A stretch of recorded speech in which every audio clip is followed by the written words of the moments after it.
عورت کے مرنے کے بعد اس کی تدفین کے وقت ایک آواز لگائی جاتی ہے کہ نامحرم حضرات دور ہو جائیں اور محرم حضرات جو ہیں وہ نزدیک آ جائیں۔ پھر ایک بڑی سی چادر کے ذریعے اس کی قبر کو چاروں طرف سے ڈھانپ دیا جاتا ہے اور محرم حضرات کی موجودگی میں اسے انتہائی اعلیٰ درجے کے پردے کے اندر قبر میں اتارا جاتا ہے۔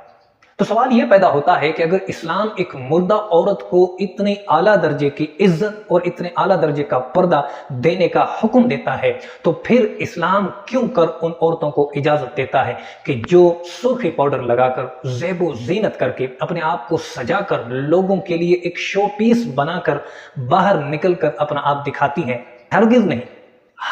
ہرگز اس بات کی اسلام اجازت نہیں دیتا۔ تو خدا را میری گزارش ہے میری ماؤں سے، میری بہنوں سے، کہ اپنے آپ کو شیطان کے رستے پر نہ چلائیں اور اپنی مرضی کو شیطان کی مرضی کے ساتھ نہ ملائیں۔